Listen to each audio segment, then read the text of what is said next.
Lost Ark, one of our most anticipated games here on the channel, an ARPG MMO that's looking pretty great. We've been waiting for this for years for our Western launch, and finally it's about to drop. Full release landing sometime this fall, with the beta finally happening in August. Wait, hang on a minute, something's not right. Don't worry, they just released the final trailer for the classes, the final archetype video for the gunners. That's here now, they're still active. Maybe it's just the beta that's a few weeks behind. Yep, bad news today, I'm afraid. While our last official update from the Lost Ark team was that the beta is going ahead as planned in just a few weeks, which is something they said about 2 months ago, it should come as no shock at this point, as we've entered September, that something has gone wrong. Their planned timeline is not going to work, and the beta is obviously delayed. Maybe even the full launch will be as well. Well, we now know more about it. The team have announced the official delay of both the beta and the full launch of our Western version today via the official Twitter account and their official Discord. It's kind of funny seeing the Discord one because everyone could put a little emote under it in a reaction thing. My favorite is the guy laughing to hide his tears. That's how I feel. Right, let's look at the statement from the Lost Ark team. It's a bit of a wordy post, so I'm going to pick out the main parts that you'll probably care about. While the technical alpha test back in June did go well, they had a lot to work on after that, continuing to translate the huge amount of text the game has, fixing bugs, recording more VA for the game, but crucially making sure the server infrastructure is stable for a big game like this on its launch day. They state that the feedback and data that the alpha generated, alongside current changes to the main Korean version of the game, are being included in launch and taken seriously. That's interesting though, the updates made to the Korean version affecting our 1.0 launch, it's kind of exciting. It's like important quality of life updates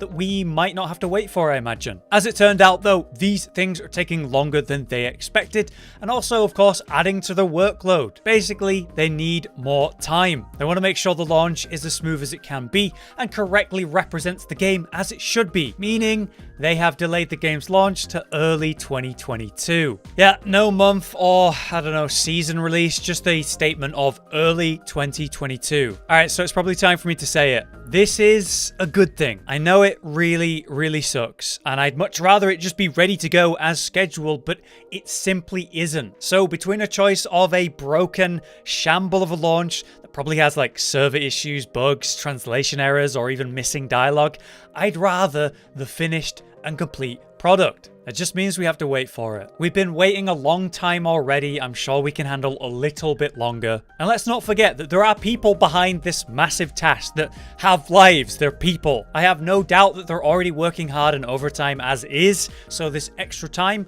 must come as a huge relief to them. So I hope you guys can get behind that. What's very interesting to me are the very weird accusations that I've seen in regards to all of this already. Take Zach here on Twitter, who seems to think that this is Amazon's fault. A completely different project and a completely different team have been working on a different game, but for some reason people think that New World has something to do with this delay. Guys, Amazon Game Studios is massive. I don't know if you realize this, but Amazon are big. They have a lot of money and they have a lot of people working for them. These two games have completely different teams. They work in completely different places and they have no impact on one another. If Amazon really delayed Lost Ark for New World's launch, at worst, it'd be like a month, I guess, but that makes no sense in any case. But what about the beta anyway, back on topic? Unfortunately, and obviously it's been delayed since we missed the planned time for it. However, we have some good news here, specific dates. Our closed beta test will be conducted from November 4th to November 9th. We know exactly when it'll happen, and they're very confident about it. So that's at least something, right? Though I'm sure I'll be sad to only get a chance to play the game for 5 days, I figure that was the plan always. And at least we'll be able to play it this year. So Founders Pack purchasers will have access to that beta, and you also have a chance to play that for free if you sign up on the website as usual. Importantly though, they do go on to talk about the big problem the community has had with all of this, and I think this is a valid complaint. Their lack of communication on the topic in the lead up to this, and to be honest in general. They state that they want to improve not only how much they talk to us, but the quality of their communication with the community. They claim that they want to be more open with the players about what they're currently working on and the current situation, which is good to hear. From now on, we should expect monthly updates for behind the scenes information and how things are going, so I think that's pretty good. And in closing, they thank us for all of the support and to expect more from them soon. It's bad news, right? But it's delivered in a good way, I think, and so I support it. I'll have more videos coming to you about Lost Ark in the lead up to the beta. We were about to release a video video about the classes we're not going to have at launch and what they do and so on, but we're going to put that out later this week instead. Let me know your thoughts on all of this, but until next time, I've been Hollow, you've been you. Thanks for watching. Josh, Cotton, and Hollow with the videos, dropping the humor like a hammer on your tippy toes, bringing entertainment on a daily arrangement to take our insanity and turn it into entertainment. Yes, I said entertainment twice, to reiterate that it is nice to look into your faces on a mostly daily basis when you let us in your homes to make the whole world a stage. Goodbye.